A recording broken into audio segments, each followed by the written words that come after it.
Kalau ada kata-kata online, wah takutnya setengah mati itu dulu. Siapa tuh Pak yang takut? Aparat. Oh gitu. Ya, kata online tuh pikirnya wah. Ya.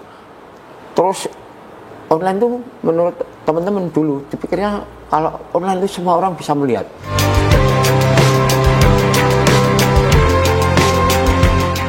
MIT Podcast menuju Indonesia Digital.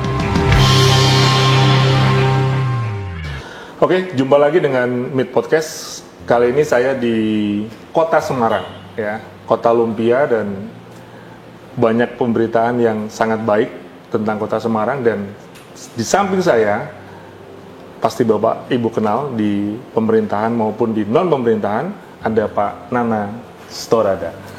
Siang Mas. Selamat siang Pak Nana. Mas. Sehat Pak? Alhamdulillah Mas Andi. Semarangnya nggak banjir tuh Pak sekarang beritanya? Ya kadang masyarakat munculkan foto video 10 tahun lalu Mas. Waduh. Iya. Terus yang kedua kemarin terkait banjir di pelabuhan. Itu beritanya Semarang banjir, padahal yang banjir hanya pelabuhan. Itu jebolnya salah satu kawasan industri di Pelabuhan Lami Citra, 20 meter jebol, memang membawa arus besar ya karena dari laut. Tapi mereka yang kena banjir kan selfie, ngirim ke keluarga. Malah jadi berita ya Pak. Semarang banjir.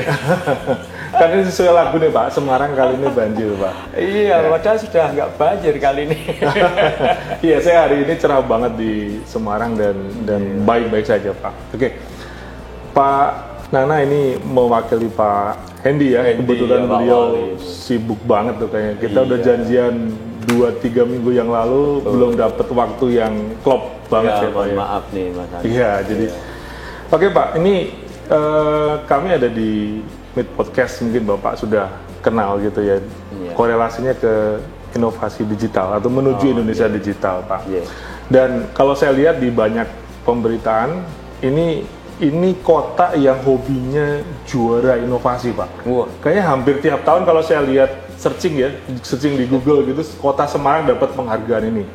Baik itu Kota Semarangnya maupun Pak Hendy-nya gitu Pak ya. Jadi bahkan ada bahasanya memborong inovasi-inovasi itu Pak, dan itu berita loh Pak gitu ya. Ini emang kotanya sengaja ngincer inovasi. Kalau ke zaman saya tuh UMPTN tuh Pak, jadi udah ketiten gitu loh Pak. Atau memang ada latar belakang yang secara strategi mengarah kepada pelayanan publik yang memang keren Pak di Kota Semarang ini Pak. Iya, Mas Andi. Sebetulnya kalau kita dapat penghargaan itu menurut Pak Wali itu bukan tujuan kita. Penghargaan itu hanya bonus katanya. Bonus dari prestasi kerja yang dilakukan oleh dari jajaran Pak Wali sampai aparat di bawahnya. Ya. Dalam kerangka penghargaan, saya kira kebetulan saja ya teman-teman di OPD ya di bawah kendali langsung Pak Wali itu memang bisa menyajikan syarat-syarat yang ditentukan oleh kementerian atau lembaga atau bahkan luar negeri. Bahkan ini kemarin UNPSA ya Asia Pasifik memang kita belum masuk 10 besar, tapi salah satu wakil dari Indonesia yang dikirim ke sana. Ini kita sedang juga bukan kita yang pengen ikut, tapi sana yang Australia yang komunikasi ke kita, bahwa Semarang ikut gitu. Karena sayang gitu. Nah ini nanti tanggal 30 Pak Wali juga akan memaparkan tentang Smart City khususnya di program Lapor Hendy ya. Itu yang diminta IEEE itu dari Australia karena dianggap Lapor Hendy itu salah satu kanal media komunikasi antara kepala daerah dengan warganya, dan itu dianggap yang salah satu yang unik. Kita tidak ikut seleksi Mas, langsung dapat tingkat langsung tanggal 30, tapi yang lainnya ikut ketidaknya diputuskan tanggal 15 Juli kemarin. Nah itu kan salah satu pertanda bukan kita harus ngejar dapat penghargaan, tidak, tetapi ketika kita didorong oleh pemerintah pusat atau lembaga-lembaga yang kita harus menyediakan data-data, ya kita sikapi, kita serahkan data-data yang real, faktual itu. Dan kalau Pak Andi Pirso, sebetulnya di semua daerah juga ada, itu harus ada TEPRA bulanan. Dan TEPRA di kita itu termasuk salah satu itu mengevaluasi tentang berbagai urusan pembangunan, ya, termasuk yang up to date, ya, termasuk hasil monetnya itu kita tampilkan itu. Misalnya ketika ada regulasi baru, Pak Wali ini di TEPRA sudah akan menanyakan hal itu. Misalnya belanja pegawai harus maksimal berapa, ini ada aturan baru. Misalnya SIPD kita sudah sejauh mana, misalnya P3DN kita sudah sejauh mana, ya. Ketika Pak Wali tahu misalnya, oh itu baru posisi kita di nomor 10, kita tidak pengen posisi ke-1, tapi kenapa kita posisi 10 itu hal-hal apa yang belum dipenuhi, itu kan regulasi. Terus beliau biasanya kadang melalui briefing setiap Senin pagi, briefing khusus kepala OPD, ya, termasuk TEPRA itu, dan juga ada rakor camat lurah itu. Ya, saya kira itu. Ya, jadi memang bonus ya Pak ya. Bonus. Jadi bukan niteni gitu ya Pak. Ya? Jangan-jangan soalnya ngelihat berita kan inovasi itu pasti Kota Semarang gitu Pak. Dan alhamdulillah. Nah, itu banyak beritanya. Saya hanya baca dari berita. Nah, kemudian Pak, saya juga butuh bertanya nih. Memang daerah juga banyak ada inovasi daerah lain, Pak. Tetapi kan ada stigma highly regulated, Pak. Jadi memang kalau pemerintahan itu kan harus terencana, anggarannya ada, baru jalan, kemudian pasti ada SDM-nya. Nah, gimana Semarang bisa banyak menciptakan inovasi sehingga jangan-jangan stigma itu nggak terjadi di Kota Semarang, bahwa memang pemerintahan itu susah berinovasi. Kalau di swasta kan kalau benchmarknya gampang tuh Pak ya. Top manajemennya pengen begini langsung jalan. Regulasi bisa ditabrak gitu ya, misalnya kalau di swasta Pak. Tapi kalau di pemerintahan sendiri dengan banyak inovasi ini, bagaimana stigma itu ada apa tidak Pak di Kota Semarang? Highly regulated tentang inovasi Pak. Iya, jadi gini Mas Andi, sekali lagi ini memang kita hampir sudah sejak 2012 ya, 10 tahun yang lalu itu di bawah kepemimpinan Pak Indra Priyadini, Pak Endi itu awal mulanya dulu saya pun yang staf beliau dan berpindah-pindah tempat OPD itu pun apa bisa toh yang diinginkan Pak Wali waktu itu seperti itu. Saya tidak percaya juga, tapi lewat sentuhan-sentuhan manajemen yang enak beliau, ini bisa terjadi. Awalnya dulu beliau itu pengen menyerap berbagai hal, bukan yang lebih, malah yang kurang dari masyarakat. Itu apa ya? Beliau jalan sehat Mas, jalan sehat ke RT RW seminggu 3 kali atau sampai sekarang itu ya. Di sana kan tahu, oh ini yang kena stunting sekian, oh ada jembatan yang rusak, ada macam-macam, di kolektif itu ya. Itu kemudian yang kedua, beliau setiap TEPRA itu memunculkan idiom jangan jadikan masalah kecil menjadi besar ya. Jadi tadi problem-problem lapangan melalui jalan sehat, melalui datang ke sekolah, ke perusahaan, kemudian belusuan bahasanya Pak. Belusuan bukan Pak? Kalau belusuan sih beda. Ini kalau Pak Jokowi memang belusuan ya. Ini beliau itu memang pengen datang aja ke tempat-tempat ya, tempat ibadah, ke sekolah, ke perusahaan ya. Kemudian di sana banyak hal nanti, misalnya ada rumah tidak layak huni, itu bisa nggak, nanti ada apa stunting, kemudian ada infrastruktur rusak, itu nanganinya gimana, itu berdasarkan lapangan. Yang kedua, beliau juga menggunakan analitik yang dibantu oleh tim beliau ya di wali kota. Itu menganalisis tentang berbagai urusan yang dianggap masih kurang. Sehingga ketika TEPRA itu akan dimunculkan tadi.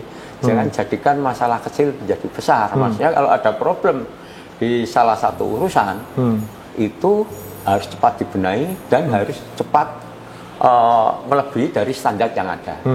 Ya.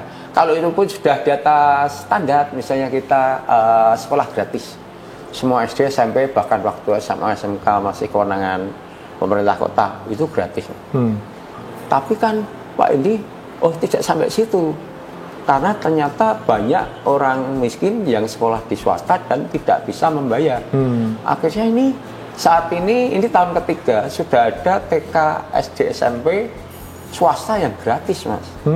Ya, itu pengembangan. Nah, itu hasil dari analisis ya, ternyata urusan ini masih belum layak. Misalnya IPM dulu kita itu, mohon maaf ya, kalah dengan Solo, Salatiga, ya memang jumlah penduduknya, cakupan area, ya dan lainnya itu tidak sama. Tapi akhirnya 3 komposit indeks pendidikan, kesehatan, ekonomi, hasil analisis itu digenjot, ya, dan menjotnya kalau yang khusus itu melalui program Smart City.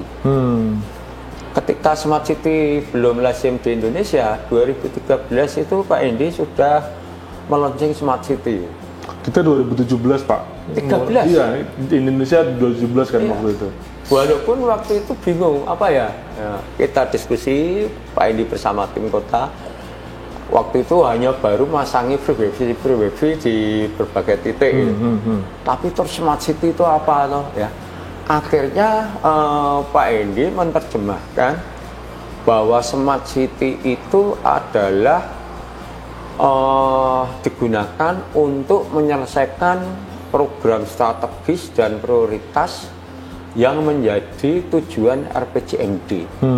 Jadi RPJMD kita itu 2010 sampai 15 dan 16 sampai 21 2 tahun, dan ini 2017 sampai 25 nanti itu diselesaikan melalui dimensi Smart City beserta indikatornya.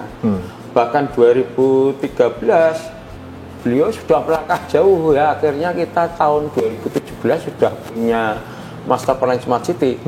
Indikatornya itu memakai indikator yang digunakan oleh Universitas Navarra Spanyol. Karena di Indonesia belum ada waktu itu Pak. Belum masih gonjang-ganjing. Kalau sekarang sih sudah menggunakan indikator dari Garuda Smart City Model dan Kominfo ya. Tetapi waktu itu kita kolaborasikan bahwa indikator dari Universitas Navarra Spanyol itu 68 indikator dan ratusan subindikator itu kita masukkan ke 6 dimensi Smart City yang ditetapkan oleh Kominfo. Ya, oleh karena itu ternyata penyelesaian itu juga membuat jadi banyak inovasi yang muncul itu. Jadi muncul inovasi. Iya, itu yang kedua, berarti 1 lapangan, 2 hasil analisis, disampaikan TEPRA, terus banyak urusan yang harus dibenahi. Yang ketiga, Pak Endi tidak sungkan-sungkan atau beliau itu menyampaikan ke kita untuk ATM, Pak, amati, tiru, modifikasi. Ya, misalnya ini yang waktu dekat di Banjarmasin aja perahu apung, tapi kan sayuran, buah. Kita rencana Pak Endi ingin ada di Sungai Banjir Kanal itu ada festival perahu apung, tapi yang jual UKM bukan pasar, sekaligus kolaborasi untuk meningkatkan percepatan penggunaan produk dalam negeri. PT 3DN programnya Kemendagri dan Indak ya, Industri Perdagangan. Itu hanya kita modifikasi itu. Kemudian juga ada musiknya, juga ada jualan UKM-nya, ya.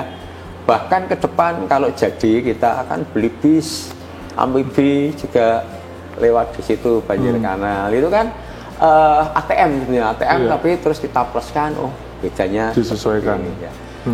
Saya kira dari 3 hal tadi akhirnya UPD dipacu, termasuk anggarannya itu pasti karena hasil analisis lapangan dan ini itu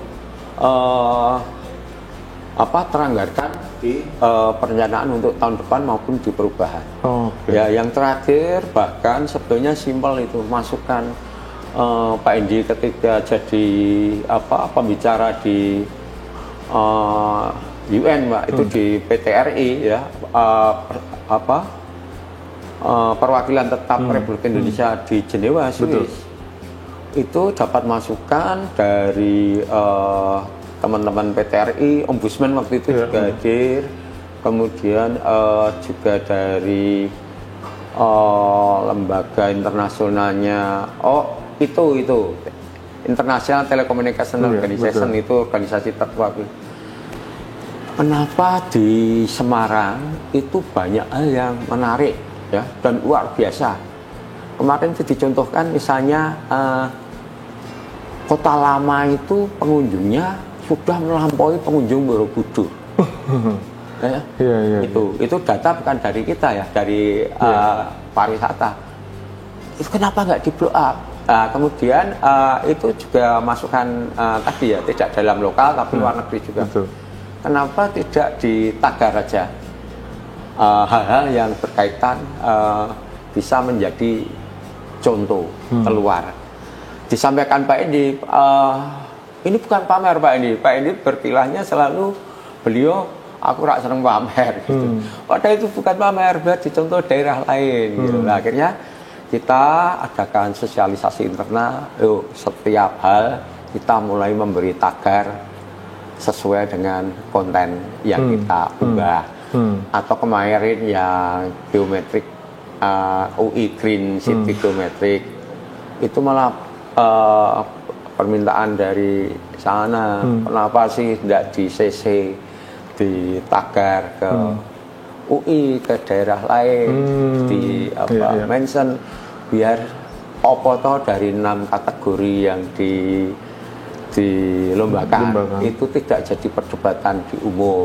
Apakah benar tata ruang, tata kelolanya, apakah benar governance-nya, apakah benar indeksnya itu gitu. Nah, setelah itu kelihatannya kita mulai berbenah juga atas masukan, kan itu tanpa perencanaan anggaran juga, langsung kita implementasikan ya. Jadi dari 3 hal tadi, satu memang harus membutuhkan anggaran dan kita siapkan, Pak ini siapkan, itu menjadi dedicated itu tidak bisa dirubah-ubah. Iya, wis kalau jadi dedicated program strategis RPJMD, itu wis pasti dilakukan, yang lainnya menyusul nanti. Yang kedua, yang tanpa anggaran kita juga harus kerja. Yang ketiga, ini yang mohon maaf ini Mas Andi agak panjang ini. Yang ketiga itu beliau sejak pertama jadi PLT Wali Kota mencanangkan program bergerak bersama. Program bergerak bersama itu ya pentahelik lah ya, pentahelik. Beliau meniru Bung Karno, zaman itu ada gotong royong. Iya, betul. Ya. Ternyata bergerak bersama itu menjadi ikon yang luar biasa untuk masyarakat ikut berperan serta. Iya. Ya. Ketika memberi stimulus pembangunan jalan, habis 50 dikasih 30, ya 20 itu mereka iuran.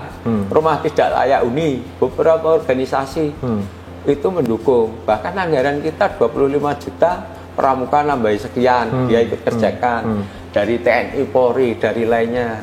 Kampung Pelangi itu dari berbagai organisasi seperti Kadin, Gapexi, kayak ini Semarang Great Seal. Pemerintah hanya fasilitasi, semua pembiayaan ada di Kadin. Kita tidak menggunakan. Nanti Semarang Flower Festival itu habisnya berapa? Daerah lain mungkin yang tidak disenguyung bareng-bareng oleh gotong royong tadi. Iya, itu bergerak bersama, saya kira menjadi hal yang unik ya, dan ini menjadi semangat masyarakat Semarang ya, dengan jalan. Memang mohon maaf Mas Indi, kalau melihat secara pribadi saya maupun sebagai stafnya melihat beliau itu mudah dihubungi semua orang. akses ke beliau itu gampang. Termasuk lewat lapor Hendy tadi, telepon di setiap acara terlalu disampaikan. Kalau ada mudah, sebarkan ke yang lain. Kalau ada kesulitan, WA ke saya. Gitu. Oke. Ya, sedikit banyak saya udah tahu nih Pak. Ternyata kenapa banyak juara inovasi ya yang Bapak ceritain tadi gitu. Jadi ini udah mulai kebongkar nih Pak. Ternyata memang inovasinya di pull dari bawah dengan banyak jalan-jalan, kemudian dimasukkan dari banyak orang dan segera dieksekusi supaya tetap dalam kawalan regulasi yang legal gitu dan ya. Dan ATM tadi. Dan ATM. Oke. Untuk inovasi Semarang saya sudah clear Pak. Nah, sekarang ada pertanyaan yang sedikit menggelitik Pak. Masalah indeks Pak. Nah, ini kan kementerian ini banyak sekali bikin indeks. Saya pengen tahu nih, Kota Semarang berusaha nggak untuk bisa memenuhi itu dan bagaimana komentarnya sebagai daerah? Kayak setiap kementerian ngeluarin indeks-indeks sendiri-sendiri tuh Pak. Itu nyusahin atau memang bisa malah menjadi kickback prestasi bahwa aku misalkan Kota Semarang bisa memenuhi itu? Bagaimana perspektif Kota Semarang dengan seperti negara 1000 indeks gitu loh Pak? Gimana tuh Pak menyikapi itu? Nyusahin tuh, Pak? Gimana tuh? Saya kira gini, Mas Andi. Enggak. Kalau kita bilang nyusahin ya, pemerintah memang terdiri dari berbagai level ya, dari kelurahan sampai dengan pusat ya. Okay. Kita tidak akan, kalau Pak Indi selalu menyampaikan, kita tidak lupa dengan NKRI lah, ya, NKRI. Terkait indeks-indeks, sebetulnya kalau dibilang nyusahin juga tidak, dibilang iya juga sebagai potret kita. Oke. Ya, memang di Semarang, semua indeks ini kan sudah akan diacu oleh masing-masing OPD. Bahkan ada yang multi OPD ya, yang menyediakan. Misalnya IPM. Indeks komposit pendidikan, kesehatan, ekonomi, pasti itu tidak bisa dilakukan oleh satu OPD. Cuma memang misalnya yang indeks IPM tadi, itu kan ukuran, jadi di pembangunan daerah ada indeks tersendiri. Kemudian tetapi setiap kementerian itu juga membutuhkan indeks-indeks. Sebetulnya kalau saya pribadi berharap semua indeks di kementerian, baik indeks untuk pembangunan dan indeks per sektoral, itu dikumpulkan dalam satu aja, ya. Karena kalau yang isi pemerintah daerah 500 sekian kabupaten kota dan 34 provinsi, itu dikumpulkan dalam satu sistem, ya, satu sistem. Kemudian nanti mana yang dibutuhkan untuk indeks pembangunan, ya, indeks pembangunan, indeks reformasi, indeks pembangunan dalam arti di sana ada IPM, ada indeks reformasi, ada indeks apa macam-macam. Indeks SBBE jangan lupa loh Pak. Oh iya. Ada indeks SBBE jangan lupa. Indeks SBBE, misalnya indeks Smart City, ya. Macam-macam. Tetapi juga ada indeks persektoral yang dibutuhkan oleh kementerian. Iya. Maksud kami, apabila itu bisa terrealisasi, itu kita cukup ngisi yang indeks persektoral kementerian, terakumulasi akan jadi kompositnya di indeks-indeks pusat itu yang dibutuhkan tadi, indeks-indeks yang bersifat pembangunan itu. Jadi kebutuhan informasi publik yang isinya di sini ini semua. Kita sebenarnya berharapnya itu. Nah, sementara ini kita semua kementerian ketika meminta ke OPD itu kan tidak serta-merta OPD itu paham ya. Iya. Dan itu apalagi kalau berganti-ganti personilnya atau regulasinya, itu yang dalam tanda petik tadi, bukan menyusahkan tapi membuat sulit Mas. Malah gaweannya ngisi indeks aja gimana Pak? itu bener nggak gitu Pak? Jangan-jangan karena semuanya pada ngisi indeks tuh Pak. Iya, kalau kita sebetulnya ada semacam apa ya, satu data itu ada semacam tim tersendiri. Seperti TEPRA itu sebenarnya mengkooptasi semua pendapatan yang dimunculkan ya, pendapatan, belanja, program strategis, kemudian hal-hal apa-apa yang kurang sampai monep-monepnya. Itu yang isi kan juga OPD, tapi terintegrasi dalam satu titik di bawah asisten 2 yang notabene harusnya sekda yang melaporkan tapi didelegasikan ke asisten 2. Itu juga masing-masing OPD ya. Kalau itu terjadi, ini kita sedang menyiapkan sistem juga TEPRA itu, jadi bisa muncul suatu sistem yang kita tidak harus setiap mau TEPRA mana sana harus ngitung dulu. Ini analogi dengan yang pusat sama saja. Ketika sana mau apa, kita harus nyiapkan, harus kita data. Kadang Mas Andi, mohon maaf, indeks kita atau dalam suatu lomba kita itu memang juara tidak tujuan ya, tapi hasilnya indeks ataupun hasilnya juara itu tidak sesuai dengan kenyataan kondisi. Itu hanya karena kita tidak bisa mengkolek data dengan batasan waktu yang sangat cepat. Gitu. Oleh karena kan sayangin. Ya, artinya Pak, apakah indeks-indeks yang dikeluarin kementerian itu bisa benar-benar memotret kondisinya dan efektif menjadi barometer? Karena jadi seperti apa ya Pak ya, judgement jelek dan baik gitu loh Pak, judgement surga dan neraka tuh Pak. Itu bener begitu nggak sih Pak harusnya tuh Pak untuk suatu daerah? Karena finalnya kan tentu pelayanan publik yang baik, masyarakat semakin nyaman, sejahtera dan sebagainya. Itu nyambung nggak Pak sebetulnya? Kalau menurut kami Mas Andi, kita itu sudah ada potret tentang penyelenggaraan pemerintahan itu macam-macam. Ada LPJ, LKPJ, laporan pemerintah daerah ke informasi ke publik, ke pusat itu ada. Tetapi memang seperti anak sekolah, kalau tidak ada rapor itu ya kita nyantai-nyantai aja ya. Sedangkan sekarang saya kira regulasi yang turun sebetulnya gini, misalnya SIPD. Iya, betul. SIPD itu ketika turun regulasi, daerah masih banyak perdebatan ya, tetapi akhirnya mohon maaf banyak di pusat sendiri itu sudah kolaboratif. Misalnya KMK, Kementerian Menteri Keuangan, keputusannya itu nama kegiatannya ABCD. Tetapi di SIPD itu tidak ABCD 1, 2, 3, 4. Nah kemudian mereka 3 menteri itu menyatakan kegiatan yang di KMKA itu masuknya ke 3, yang B ke situ. Itu dalam bentuk surat edaran bersama atau juknis bersama. Itu sudah membantu kami. Tetapi memang mohon maaf ya, saya yang tidak tahu atau memang belum optimal. Belum semua kementerian seperti itu. Satu data aja untuk data induk kode referensi itu kan belum semua kementerian mengajukan, mungkin ke Bappenas menurunkan ke provinsi ke kita. Biar inline untuk satu data, bahwa data di kelurahan itu sampai ke pusat ya.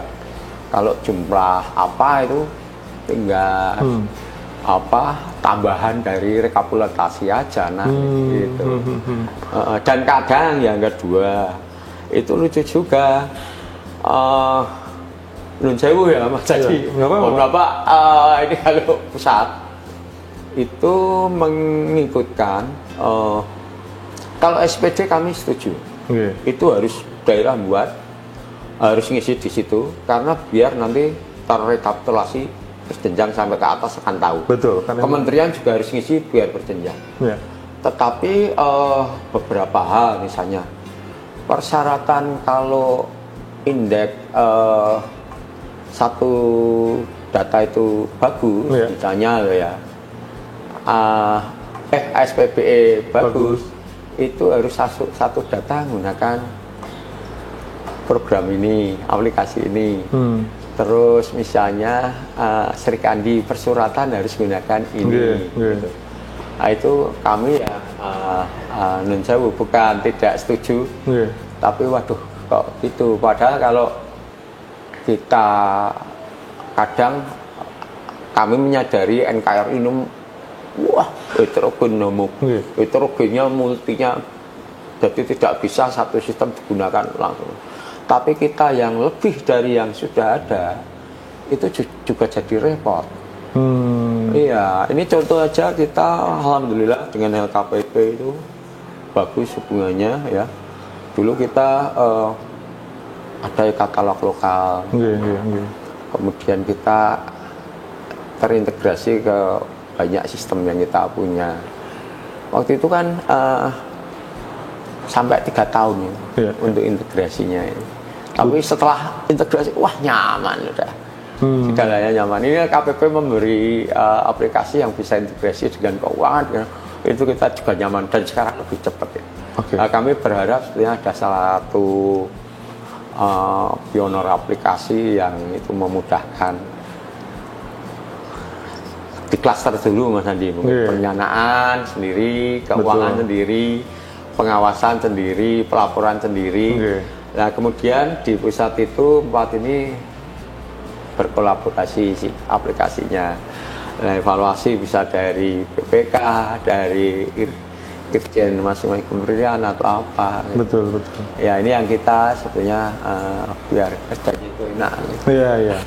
Berarti tadi indeks dari kementerian kalau misalkan bisa diambil dari satu tempat akan lebih efektif ya Pak ya. Jadi masing-masing kementerian indikatornya harus mengisi di situ. Dari situ bisa masuk ke indeks-indeks yang sifatnya region atau nasional itu. Tapi daerah dijudge begitu nggak apa-apa Pak? Maksudnya? jelek baik ranking. Karena sekolah aja kan rankingnya dihapus deh. Anak-anak itu sekarang udah nggak ada ranking tuh Pak. Karena kan masing-masing punya potensi dan kelebihan sendiri gitu ya. Tapi model pendidikan gitu. Kan pembinaan tuh Pak, ini pembinaan dan pengawasan tuh. Tapi ini kan beda ya. Beda kalau dengan anak sekolah dengan daerah. Kalau kami sih setuju kalau ada potret yang bisa real gitu Pak ya? Potret real yang bisa kami dapat. Kadang kan kita punya mainan di sendiri, memperhatikan sendiri ya tanpa melihat luar. Dengan adanya asupan-asupan dari pusat saya kira ataupun dari internasional ataupun dari manapun itu sebagai mawas diri kita.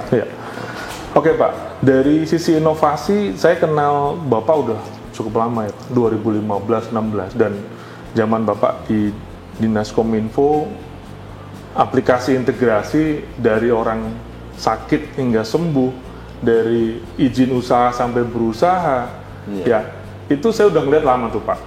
Terus tiba-tiba sekarang kalau Bapak dengar-dengar gitu ya akan ada super apps dari pemerintah yang menggunakan satu. Nah, bakalan tumbang tuh Pak aplikasi-aplikasi yang Bapak buat 5 tahun yang lalu tuh. Menurut Bapak bijaksananya kayak gimana? Lepas dari kita memang NKRI kita patuh, tapi mungkin butuh fase yang smooth Pak untuk memiliki migrasi dan adaptasi tadi. Itu gimana Pak? Pendapat Bapak tentang super app dan saya tahu Semarang 2015 sudah keren banget Pak. Gimana Jadi, tuh Pak? Menurut saya memang semua level di tingkat pemerintahan harus siap dengan dirinya masing-masing. Ya, saya cerita tentang Semarang aja. Memang dulu kita membuat banyak aplikasi. Itu sebenarnya pengen tidak banyak. Tetapi dari lebih dari 30 urusan. Tiap urusan itu juga kompleksitasnya beda-beda, terusannya beda-beda. Akhirnya kan kita waktu itu sebenarnya tidak, kalau dibanding kota daerah lain tuh kalah jumlah aplikasinya. Ya. Hanya 100 berapa gitu. Tapi ini memang yang digunakan untuk skala kota. Dan di kita Mas, ketika mau menganggarkan yang berkaitan dengan SPB aplikasi itu harus di overcall dengan Kominfo, TAPD atau yang memeriksa DPA, pembangunan, BPKAD dan Bapeda. Sebelum ada protokol SPBE maupun IT di Kominfo tidak akan bisa teranggarkan. Ya. Makanya tapi kita ya bingung juga, tiba-tiba misalnya kita sudah punya Simperda, Sistem Informasi Manajemen Perencanaan Daerah. Iya, saya tahu itu. Itu perdanya sudah sejak 2025. Perda, ya, mengikuti SE 3 Menteri itu. Iya, betul. Ya, kemudian 2012-an, 2007-2008 kita sudah punya sistem untuk perencanaan, ya. Tetapi regulasi ketika ganti-ganti kita juga akan ganti, karena tiap jenjang atau periodisasi pemerintahan juga berubah-ubah. Itu problem kita loh Pak. Ganti itu. Presiden, ganti cerita.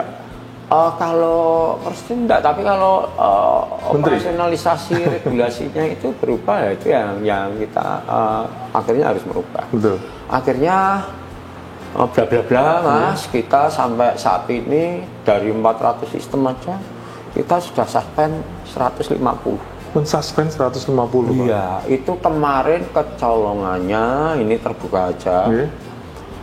Ketika kita SIPD awal-awalnya kan kita tidak bisa terlalu jauh untuk operasionalisasi. Betul. Saya salut dengan pengelola SIPD ini, Bapak Nas. Kota Semarang aktif ke sana untuk minta tambahan ini, dan sekarang kita sudah nyaman ini.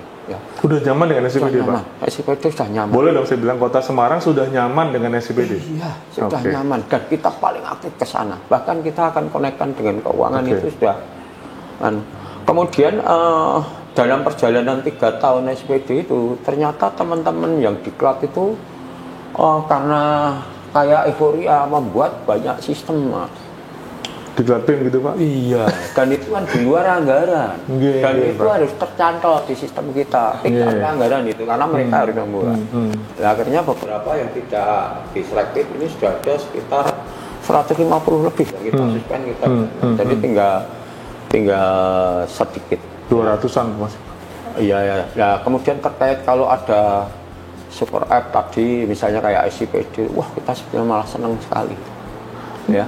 Bapak akan menghubungkan atau merasa bahwa wah kita udah capek-capek buat tiba-tiba hilang, atau gimana Pak? Perasaan daerah terhadap kayak gitu-gitu tuh apa tuh Pak? Kita tidak, karena fungsinya itu sama saja.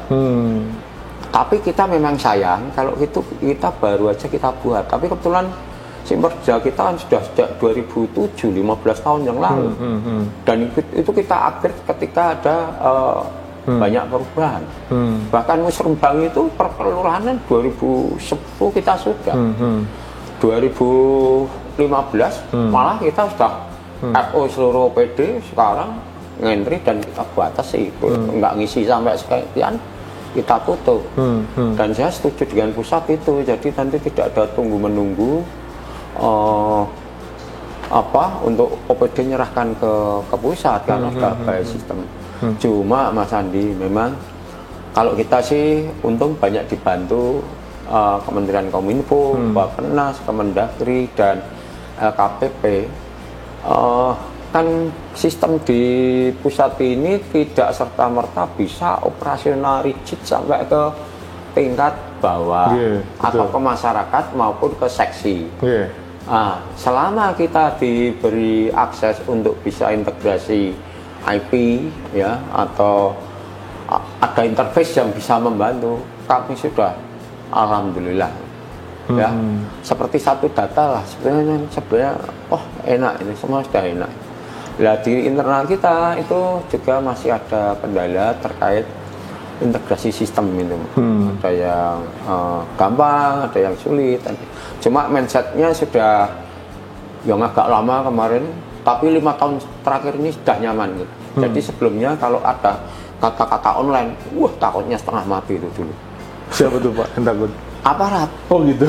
Ya, kata online tuh pikirnya ya. Terus online tuh menurut teman-teman dulu dipikirnya kalau online itu semua orang bisa melihat. Dia tidak tahu kalau bisa dioperate, tidak dipublish atau unpublish, tidak tahu. Yang kedua, kata-kata integrasi, tempat saya bisa diambil seenaknya, tempat saya diambil. Itu dulu 2 itu sudah terlewatkan di Kota Semarang. Oh, udah lewat masa Tetapi itu. Ya di Pak Endi gini terus. Main palu ya, Pak. Iya. Iya, kepala dinas ditanya, kamu nggak bisa nggak apa-apa. Tapi kamu harus ngangkat orang yang bisa damping kamu tentang IT. Betul. Iya, dan sekarang udah Pak Endi tanda tangan. Aku tanda tangan ora digital, ora tak tanda tangani yang anggaran yang betul kan. Yang lain dipaksa untuk masuk ke itu.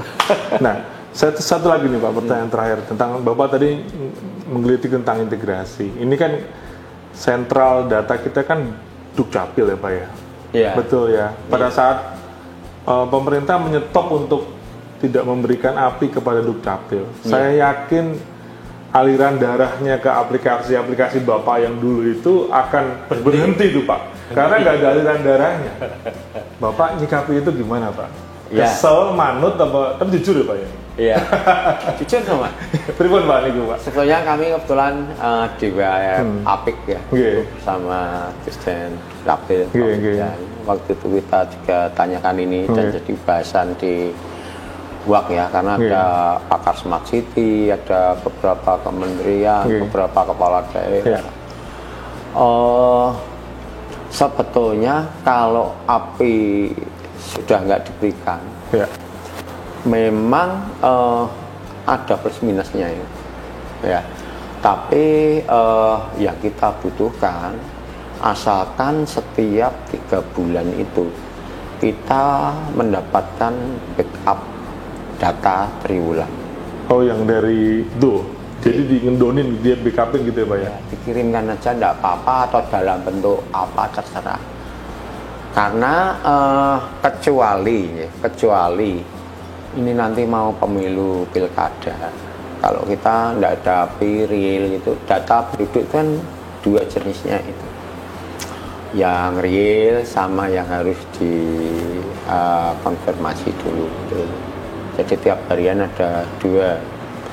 Kemudian bulanan ada juga. Nah, kemudian kita misalnya kemarin penerimaan peserta didik, akhirnya kita sikapi backup data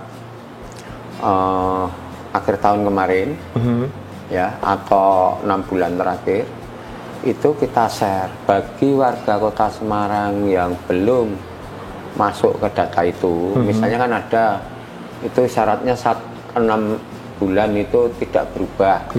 Kalau kebetulan adiknya lahir, kakaknya berubah, itu bisa melalui helpdesk. Helpdesk? Iya, untuk mengonfirmasi data NIK gitu. Karena data sekolah kita cuma pakai NIK aja. Semua sudah keluar sudah. Dan sangat membantu itu sebenarnya data induk pendidikan tuh di rumah sakit kita membantu, data miskin membantu, masuk sekolah membantu, UAS membantu. Nah itu kenapa saya tahu itu persis. Saya tahu persis di Kota Semarang sudah seperti itu Pak. Pada saat aliran darahnya dipotong, maka tadi solusi dengan Bapak backup tadi. Data, kemudian kalau belum masuk itu bisa melalui helpdesk. Helpdesk kita akan berhubungan dengan Dukcapil. Dan Dukcapil sekarang juga luar biasa Mas, sudah sangat mudah dalam tanda petik ya, antar daerahnya itu. Cuma memang kalau daerah yang kaget ya, wong banyak sebelum banyak yang kesini tanyakan kok bisa integrasi data Dukcapil, kok bisa integrasi dengan berbagai OPD, 12 OPD. Itu aja ada yang nggak mau, banyak kan. Kalau realnya loh. Apalagi yang belum mau seperti itu. Kalau kita no problem, cuma kemarin kita juga tanya ke Pak Dirjen di waktu itu, termasuk mohon tanggapan ketika mau mengambil satu data itu ada biaya 1.000 waktu itu. Satu data di NIK ya Pak ya? Iya, tapi ternyata untuk kebutuhan pemerintah tidak. Oh ini statement yang bagus nih Pak. Untuk data, untuk pemerintahan tidak gitu. Kecuali kami untuk swasta gitu bayar. Itu pun saya juga belum tahu apakah itu terrealisasi apa tidak. Tapi pernah keluar regulasi yang seperti itu. Kita kan bingung. Berbagai hal kita kuncinya data penduduk, iya. beasiswa, gakin, itu yang tadi dipedot darahnya aliran selesai. Tapi selama punya backup, kita bisa minta backup triwulan, no problem. Itu tuh sampai sekarang seperti itu Pak? Iya. Dan aman-aman aja. Iya. Oke. Iya. Dan kalau kurang, kalau ada yang belum masuk, update ada yang gitu, belum, iya. Tinggal kita aja lewat helpdesk. Helpdesk masing-masing yang itu program. Oke Pak Nana, terima kasih untuk podcast kita hari ini. Saya cukup bisa motret. Tadi saya udah clear nih Pak, inovasinya. Oh memang begitu proses inovasinya, dan Pak Hendy-nya juga leadership-nya sangat baik. Kemudian tadi Bapak sudah bicara sedikit tentang gimana sih posisi daerah yang sudah ngaiti lama. Ini ya, saya boleh bilang dong? Sebetulnya ya enggak. 2007 loh Pak. Kita tuhnya kan beberapa yang kita itu ATM dari beberapa daerah juga. Pak Edi suruh ke sana lihat. Nah, perubahan regulasi kan tentu tadi seperti no api segala macam tentu harus disikapi dengan lebih bijaksana. Iya, kalau enggak ya kita malah susah. Oke, terima kasih Pak Nana. Semoga sehat selalu dan sukses. Mohon maaf kalau ada yang tutur kata kurang pas. Inovasi-inovasi di Kota Semarang sudah sangat terjelaskan bahwa memang dari bawah ditarik informasinya, sehingga mampu membentuk sebuah regulasi yang sah untuk dieksekusi. Masukan juga untuk pusat bahwa aliran daerah itu bisa terhenti saat data dengan tanpa API dari Dukcapil ternyata memutuskan aliran darah untuk aplikasi-aplikasi yang sudah terbentuk sekian lama. Karena Kota Semarang sudah mengimplementasikan e-government sejak tahun 2007. Perlu pemikiran yang bijaksana dan juga lebih bijak sehingga terjadi migrasi yang lebih smooth terjadi di Indonesia.